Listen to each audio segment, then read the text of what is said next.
맛있게 먹는 이야기 친구랑 노는 이야기 요즘 나의 최대 관심사 내가 제일 좋아하는 것 산책하며 듣기 좋은 여러분의 산책 친구 묵은성 작은성입니다. 안녕하세요. 저는 펭귄 각종 과학관에서 일하고 있는 이정모입니다. 사실 펭귄 각종 과학관이라는 과학관은 없고요. 펭귄을 좋아했던 제가 일하고 있는 집필실입니다. 저는 국립과천과학관 그리고 서대문 자연사박물관에서 관장으로 일했었습니다. 전공은 생화학이지만 동물을 좋아할 수밖에 없게 됐죠. 주로 제가 좋아하는 동물들은 다 멸종한 동물들입니다. 아쉽게도. 근데 아주 옛날에 멸종한 동물들이에요. 6,600만 년 전에 멸종한 공룡들을 좋아하죠. 그러다 보니까 지금 살아있는 동물들을 좋아하게 됐습니다. 왜냐하면 사라진 동물들을 알려면 지금 살고 있는 동물을 알아야 그들을 이해할 수 있기 때문이죠. 저는 오늘 여러분과 함께 잠깐 펭귄에 대해서 이야기해보고 싶어요. 펭귄은 이미 한번 멸종한 적이 있습니다. 정말로 펭귄이 멸종했다고요? 그건 아니고요. 예전에 펭귄은 북반구에 살고 있었어요. 북반구에 펭귄이라고 하는 우리말로는 큰 바다 새오리라고 하는 동물들이 있었는데요. 딱 지금의 펭귄처럼 생겼습니다. 날지 못하고 배는 하얗고 등은 까만 동물들이었죠. 근데 이 동물이 날지를 못해요. 샌데 바다에서 헤엄을 치고 살았습니다. 북극 가까이 살았는데 사람들을 보지 못했잖아요. 어느 날 사람들이 왔을 때 사람들과 너무나 친근하게 지냈고 사람들은 걔네들을 다 잡아먹었죠. 고기도 맛있었지만 또 털이 아주 이불깃으로 쓰기 좋았다고 합니다. 그리고서는 펭귄은 조용히 사라지고 말았어요. 19세기 일이었습니다. 그러다가 20세기 다 돼서 사람들이 남극을 발견하게 돼요. 남극에 봤더니 배가 하얗고 등이 까만 새, 날지 못하는 새가 있는 거예요. 바다에서 헤엄치는. 저기 펭귄이 있네 라고 이름을 지었습니다. 그러니까 사실은 이미 사라진 펭귄이라고 하는 새를 처음 발견한 새에게 이름을 갖다 붙인 거죠. 아쉽지만 웃기지만 어쨌든 펭귄은 계속 이어지게 됐습니다. 이렇게 다양한 펭귄이 지금 또 다시 멸종 위기에 처해지게 됐습니다. 누가 잡아먹나요? 아닙니다. 사람은 절대로 펭귄을 잡아먹지 않죠, 요즘은. 그런데 지구가 너무 더워지기 때문이에요. 지구가 더워지다 보니까 펭귄이 번식을 하기 어려워졌습니다. 펭귄이 깊은 곳이란 것이 땅 깊은 곳이죠. 육지 깊은 곳에 알을 낳고 거기서 키웁니다. 그리고선 새끼가 태어나면 어미는 다시 바다로 가서 배를 가득 채워와서 다시 새끼에게 토해서 먹여주잖아요. 근데 지구가 더워지다 보니까 자꾸 얼음이 녹는 거예요. 얼음이 녹으니까 어떻게 돼요? 먼 거리를 갔다가 미끄러우지 못하고 질퍽질퍽 걸어오게 됩니다.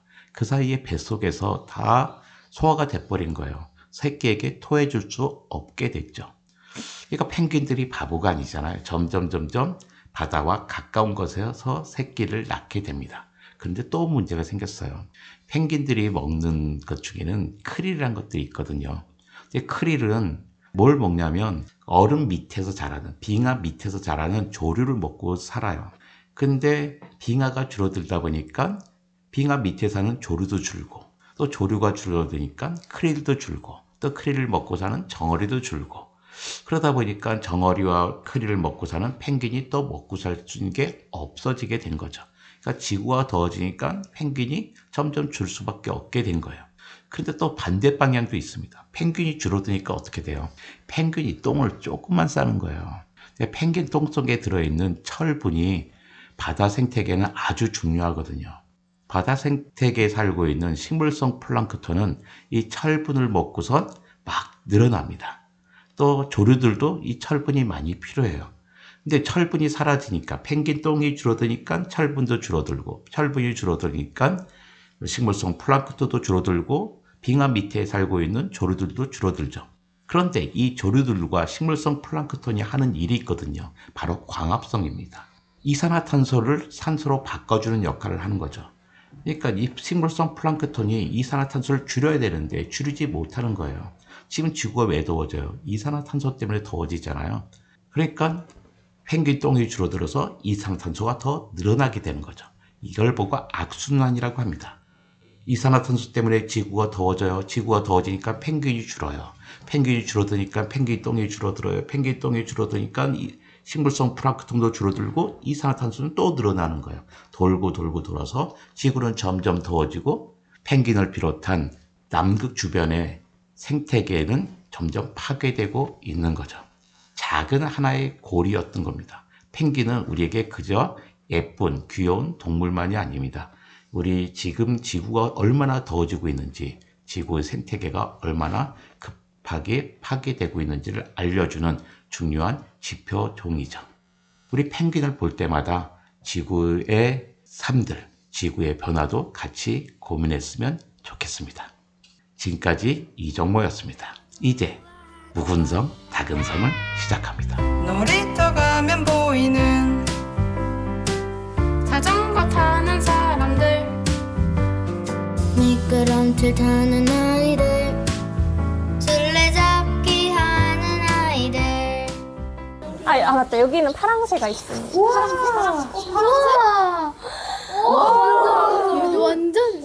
아름답다. 네, 얘는 여름 철새. 야생이에요? 네, 맞습니다. 여름 철새라서요. 여름철에 이제 한국에 왔다가 사고를 당해서 날개가 여름 부러졌어요. 왔다가. 네. 이제 번식하려고 멀리 네, 지금은 못 납니다. 지금 수술해 놓은 상태입니다.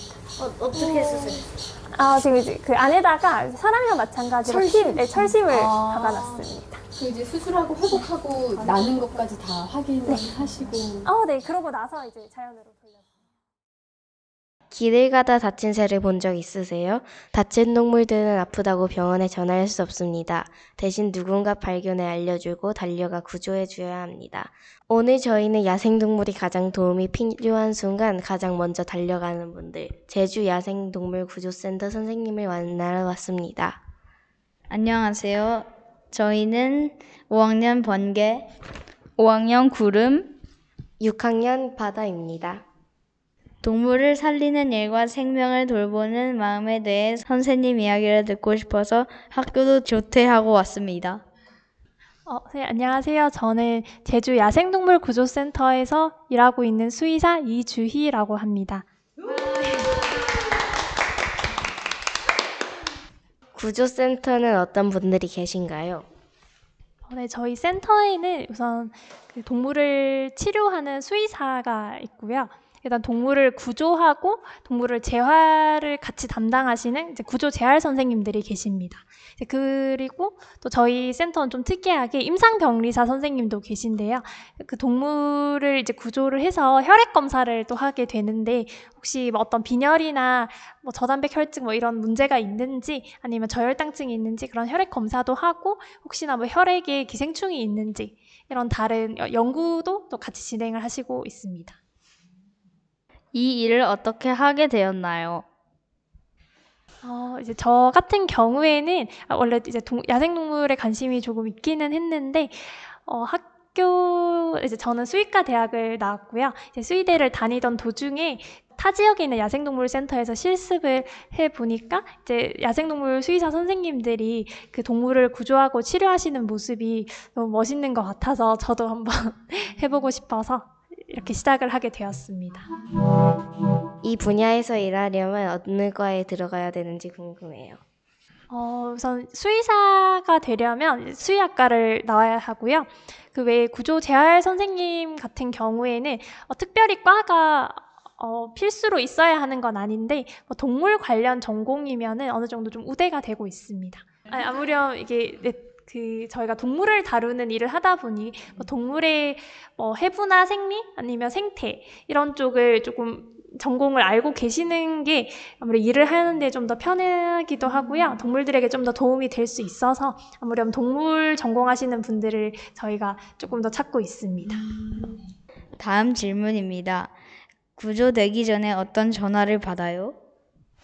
저희 같은 경우에는 일단 그 다친 동물을 이제 지나가시던 시민분이 발견을 하시면 저희 센터로 전화를 해주시는 이제 과정으로 저희가 이제 신고를 접수를 받게 되는데요.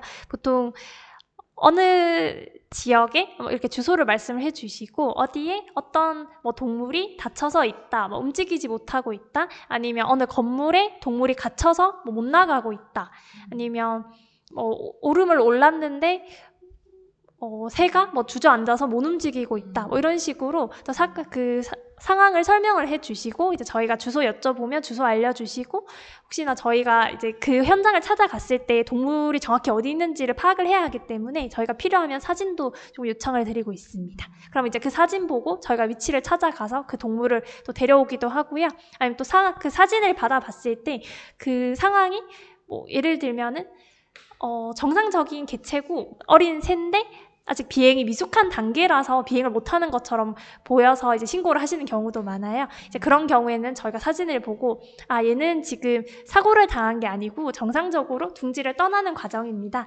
그 옆에 뭐 큰 위험물만 없으면 그대로 두시면 됩니다. 뭐 이렇게 안내도 드리고 있습니다. 이제 구조 같은 경우에는 저희가 구조 재활 선생님이 계시기 때문에 일단 기본적으로는 이제 구조 재활 선생님께서 현장에 나가서 동물을 데려오고 계십니다. 구조 전화가 가장 많은 동물은 무엇인가요?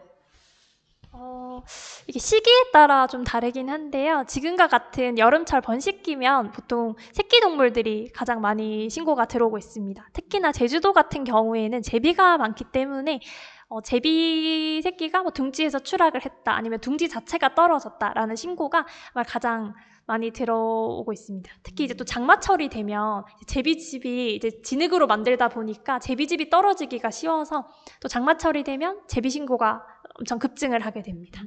그 말고도 이제 비둘기도 많고요. 아니면 차량 충돌한 노루도 신고가 많이 들어오고 있습니다. 멸종위기 동물도 있어요? 네, 저희 이제 멸종위기 동물도 있습니다. 지금 센터에 있는 동물 중에서도 뭐 팔색조도 있고요. 그 외에도 겨울철 되면 뭐 저새가 들어오는 경우도 있고, 네, 많습니다. 다음 질문입니다. 구조된 동물을 볼 때는 어떤 마음이 드나요? 일단 구조된 동물을 보면 일단 가장 먼저 드는 건 좀 안타까운 마음이 좀 큰 것 같습니다. 왜냐하면 저희 센터에 구조되는 동물의 대다수가 이제 인간 활동에 의한 피해 때문에 사실 구조되는 경우가 많습니다. 그러다 보니 이제 인간 활동에 의해서 다치고 뭐 골절이 되는 경우도 있고, 뭐 뇌에 손상을 입는 경우도 있고, 아니면 뭐 척추에 손상이 생겨서 아예 사지가 마비된 경우도 있고, 뭐 그런 다양한 이제 상처가 있는 동물들을 보면 제가 최대한 이제 치료를 하려고 또 노력을 하지만 또 살리지 못하는 경우들도 사실 많아서 일단 들어오는 동물을 보면 많이 좀 안타까운 것 같습니다. 이 친구가 일단 자연에 못 돌아갈 수도 있기 때문에 모든 동물이 돌아가지는 못하다 보니 그렇습니다. 지금까지 치료하신 동물 중에 가장 안타깝거나 가장 기억에 남는 동물이 있으셨나요? 네, 사실 구조되는 동물들이 다 좀 각자의 사연이 있다 보니까 사실 기억에 남는 동물은 많은데요. 그중 하나를 이제 꼽자고 하면 이제 여러분들처럼 이제 초등학생이었던 친구가 직접 신고를 해줬던 이제 갈매기가 있습니다. 이제 새가락 갈매기라고 하는 새였고요. 그 새가 낚싯바늘을 삼켜서 구조가 되었는데요. 마침 배가 정박되어 있었는데 그 배에서 낚싯줄에 매달려서 대롱대롱 이렇게 그 배에 매달려 있었고, 바로 옆에 이제 카페가 하나 있었는데 카페에서 이제 망원경이 또 있었다고 하더라고요. 그 망원경으로 친구가 내려다 보다가 마침 이제 갈매기가 눈에 띄어서 이제 센터로 신고를 해주셨고, 그래서 저희가 이제 가서 구조를 해왔었습니다. 이제 저희가 검사를 해봤더니 일단 입 쪽에서도 낚싯바늘이 하나 박혀 있었고요. 그리고 위에도 이제 그 낚싯바늘을 삼켜서 이제 위에도 들어 있었는데요. 이제 그런 식으로 낚싯바늘을 삼키게 되면 보통 동물들이 먹이 활동을 하기가 상당히 어려워집니다. 뭐 통증 때문도 있고요. 뭐 소화가 제대로 안 되기도 하고 뭐 여러 문제가 있어서 그 갈매기 같은 경우에도 이제 기아 상태로 이제 구조가 되었습니다. 그래서 저희가 일단 구조가 된 당일에는 일단 되게 늦게 구조가 됐었는데, 일단 구조 당일에는 즉시 부리에 박힌 바늘은 일단 제거를 했었고요. 그리고 그 다음에 조금 안정화를 좀 하고 좀 수액도 주고 하면서 조금 상태를 끌어올린 후에 수술을 해서 낚싯바늘을 제거했었습니다. 지금은 갈매기 풀어줬어요? 네, 이제 갈매기 같은 경우에는 이제 다 나와서 그 자연으로 저희가 돌려보냈었고요. 그리고 갈매기는 사실 왔을 때 낚싯바늘만 문제는 아니었고요. 기아도 있었다고 아까 말씀드렸지만 자세히 봤을 때 다리도 살짝 골절이 있어가지고요. 그 다리까지 낫고 나서 이제 방생을 보냈습니다. 혹시 기아 상태가 뭐예요? 이제 기아 같은 경우에는 먹이를 못 먹었다고 보시면 돼요. 이게 그 동물이 다치게 되면은 그 사람도 마찬가지지만 다치면은 아프고 또 힘이 없어지잖아요. 그럼 먹이를 이제 야생동물은 직접 먹이를 구해서 자기가 찾아서 먹어야 되는데 누가 가져다 주는 게 아니다 보니까 자기가 이제 사냥을 하지 못하면 이제 먹이를 먹을 수가 없는 거죠. 그러면 점차 이제 먹이를 못 먹게 되면은 이제 점점 말라가게 되고 근육에 있는 단백질도 분해가 되고 점차 이제 체온 조절도 안 되고 대사도 멈추고 하면서 이제 심해지면은 그게 이제 죽을 수도 있는 상태가 됩니다. 네, 그래서 그 갈매기 같은 경우에는 그래서 저희가 이제 방생을 하기 전에 그 신고를 했던 친구가 이제 직접 센터에 방문을 이제 하셨고요. 그때 그 오실 때 그 편지도 써서 오셨거든요. 갈매기 이름이 행복이었어요.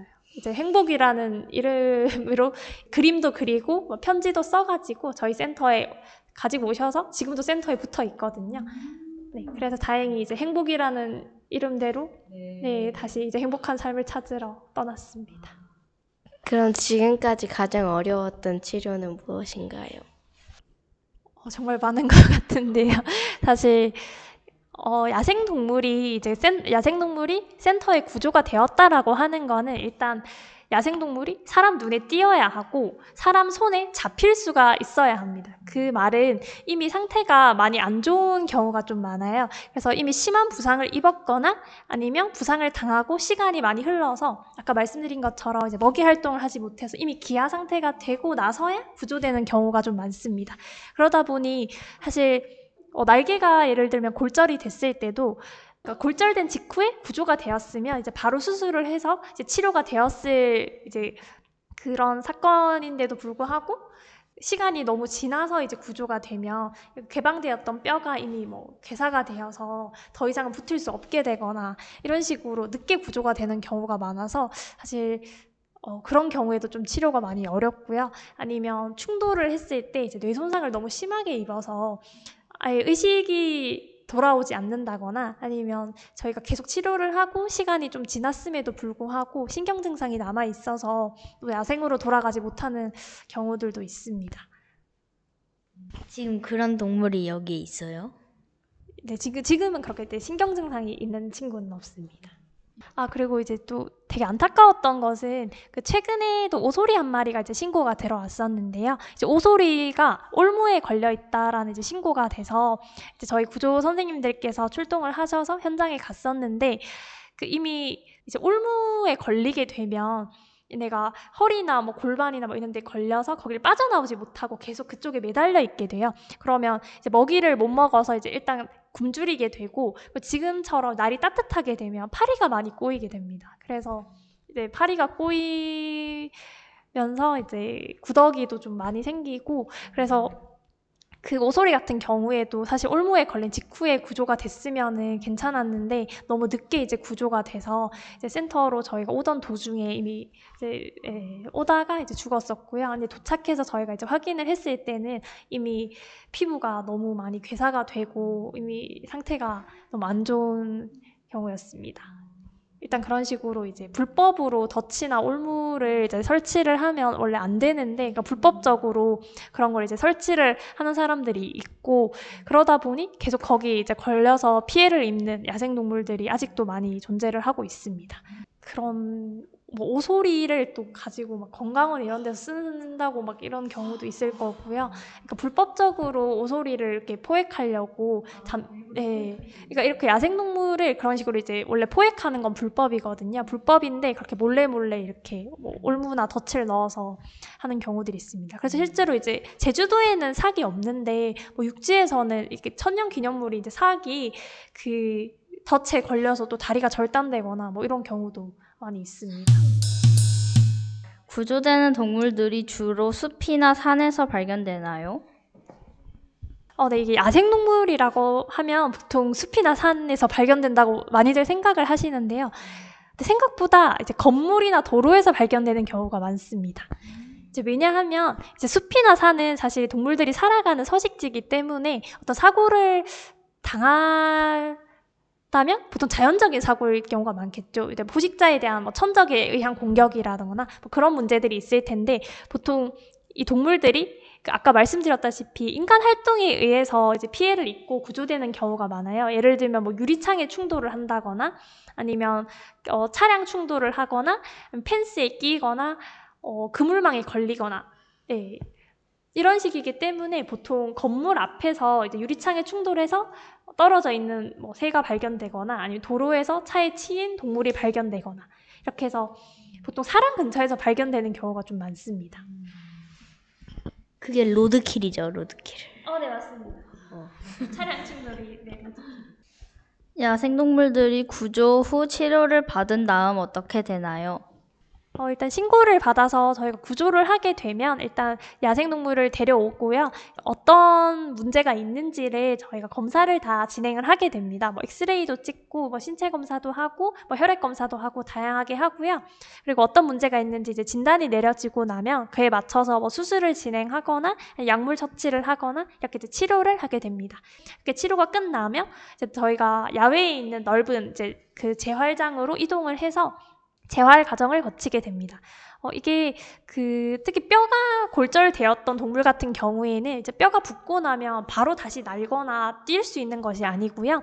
그 뼈가 붓는 동안에 이제 근육이 이제 움직이지 않게 되면 근육도 되게 위축이 되고 이렇게 잘 경직이 되고 움직이지를 못하는데 그게 이제 시간이 좀 지나면서 저희가 물리치료도 해주고 스스로도 날갯짓도 연습을 하고 하면서 재활을 해서 비행이 이제 가능을 하게 되면 최대한 구조되었던 장소 근처라던가 아니면 같은 종의 동물이 좀 많이 서식하는 지역이나 천적이 없는 이제 그런 지역으로 가서 방생을 해주고 있습니다.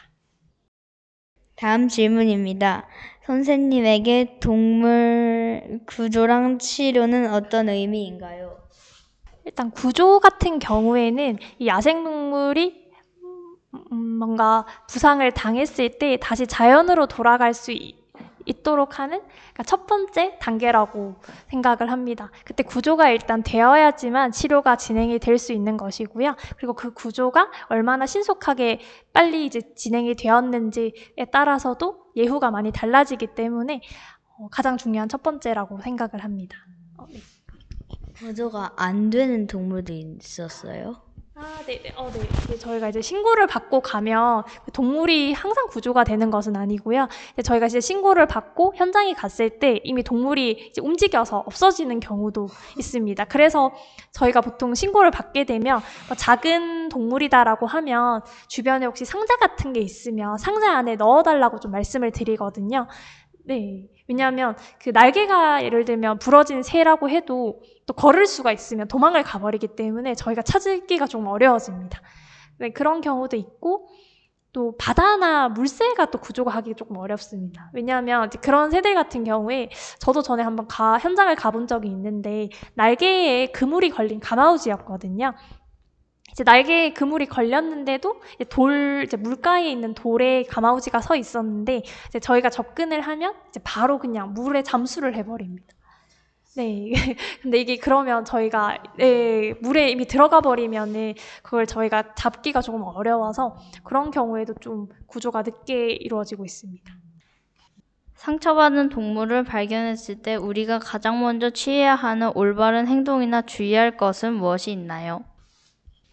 네, 다친 야생동물을 일단 발견을 했을 때 직접 신고자분이 바로 손으로 만지시거나 아니면 뭔가 물을 바로 주신다거나 하는 건 조금 위험하고요. 왜냐하면 야생동물은 기본적으로 이제 야생성이 있기 때문에 사람이 접근을 했을 때 오히려 반대로 공격을 할 수도 있고요.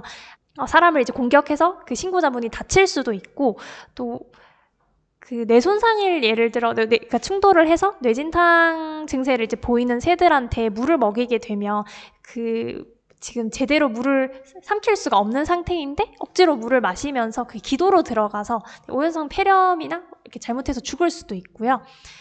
그러다 보니 이제 직접 뭔가 행동을 취하시기보다는 일단 저희한테 저희 센터로 전화를 해주시면 저희가 직접 그 현장에 가서 동물을 구조를 하거나 아니면 상황을 설명을 듣고 당장 어떤 거를 하시면 될지에 대해서 저희가 또 말씀을 드릴 수 있기 때문에 일단 저희에게 연락을 해주시는 것이 중요할 것 같습니다. 마지막 질문입니다. 인터뷰를 듣게 될 어린이 청소년에게 이것만을 꼭 전하고 싶다 하는 것은 무엇인가요? 일단 야생동물을 이제 저희가 구조하고 치료를 한다고 하는 것은 단순히 그 동물 한 마리만을 치료하는 것으로 끝나는 것이 아니고요. 대다수의 동물이 인간에 의해서 피해를 입고 다친 것이기 때문에 그렇게 이제 인간에 의해서 발생한 문제를 저희가 해결을 하고 혹시나 그 영향을 미쳤을 그런 생태계의 균형을 바로잡는 데도 의미가 있다고 생각을 합니다. 이제 그런 식으로 저희가 구조와 치료가 되기 위해서는 일단 제일 중요한 게 아까 말씀드렸다시피 가장 최대한 빠르게 이제 구조가 되는 것이고요. 그래서 혹시나 지나가시다가 다친 야생동물을 보면 일단 저희에게 이제 신고를 해주시면 저희가 빨리 그 현장에 가서 이제 동물을 데려와서 치료를 할 수 있을 것 같습니다. 그것보다 더 중요한 것은 애초에 다친 동물이 생기지 않도록 이제 야생동물이랑 함께 이제 공존할 수 있는 방안 혹은 보호를 할 수 있는 그런 방안을 좀 실천하는 것이 중요한데요. 그런 야생동물을 보호하는 것이 그런 뭔가 거창한 것만 있는 건 아니고요. 당장 이제 학생분들도 이제 할 수 있는 것들 중 하나가 간단하게 말하면 쓰레기 줍기가 있습니다. 이제 요즘에는 플로깅이라고 해서 그 길을 이제 걸어가거나 달리기를 하면서 이제 쓰레기를 줍는 그런 환경 보호 활동이 있거든요. 그래서 제주도는 이제 해안가가 많기 때문에 그 해안가를 이제 친구들이랑 걸으면서 거기 또 은근 자세히 보시면 낚시를 하고 버린 그런 폐그물이라던가 낚시 바늘이나 낚싯줄 그 외에도 여러 가지 쓰레기 플라스틱 통이나 이런 것들이 좀 많아요. 그런 거를 또 삼켜서 아니면 그런 게 머리에 끼어서 이런 식으로 피해를 입는 동물이 많기 때문에 그런 쓰레기를 하나 둘씩 이제 또 줍다 보면은 그런 피해를 입을 동물을 하나 둘씩 막을 수 있는 거라서 많은 도움이 될 것 같습니다. 그 신고 번호가 뭐예요? 네, 저희 신고 번호가 064-752-9582입니다. 빨리 구조가 되는 게 중요하기 때문에 구조 빨리라고 해서 9582라고 기억하시면 될 것 같습니다. 제주 야생동물 구조센터 이주희 수의사 선생님과 이야기 나눠보았습니다. 야생동물을 돕는 일은 구조센터 선생님들만의 일이 아닌 것 같습니다. 다친 동물을 함부로 만지지 않고 도움을 요청하는 것, 그리고 야생동물의 집인 자연을 소중히 여기는 것, 그것도 아주 중요한 도움이라고 합니다. 이야기 나눠주신 선생님 정말 감사합니다. 동네 어르신들 어린이들 청년들이 서로 알아가는 이야기. 코너 속의 코너 책 이야기입니다. 저는 초등학교 5학년 구름입니다. 제가 오늘 소개할 책은 시간고양이입니다. 작가는 박미영 글, 박냠 그림, 출판사는 이지북입니다. 저는 평소에 동물을 좋아하는데 이 책은 동물책 중에서도 제일 재미있게 읽은 책이어서 소개하고 싶습니다. 제가 가장 좋아하는 부분은 고양이인 은실이가 적들을 공격하거나 따돌리는 부분입니다. 미래 배경으로 과거와 미래를 오가며 흥미진진한 스토리가 계속 이어져서 재미있고 몰입이 잘 됩니다. 그림도 중간중간 몰입을 더 잘하게 도와주고 캐릭터들의 감정도 잘 드러나는 것 같습니다. 환경보호에 대한 내용과 동물과 공존하기 위한 노력과 실천을 보여주는 책인 것 같고 동물, 환경, 미래와 과거의 내용이 잘 섞여 있어서 다양해서 좋았습니다. 동물이나 환경을 좋아한다면 꼭 읽어보면 좋을 것 같습니다. 시간고양이는 시리즈로 6권까지 나왔으니까 꼭 읽어보세요. 안녕!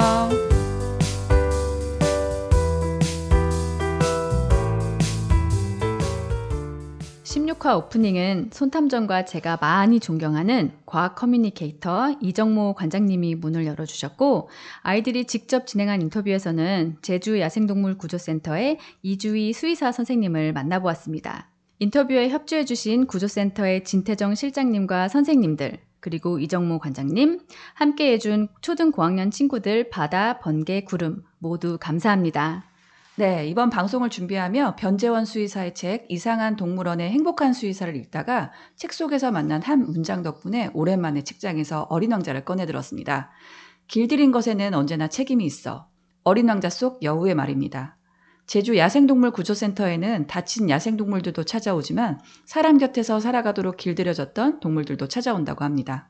동물들은 왜 혼자가 되었는지 설명할 수 없습니다. 하지만 야생성을 잃고 사람 곁으로 다가오는 동물의 모습을 보고 있자니 마음 한켠이 무거워집니다.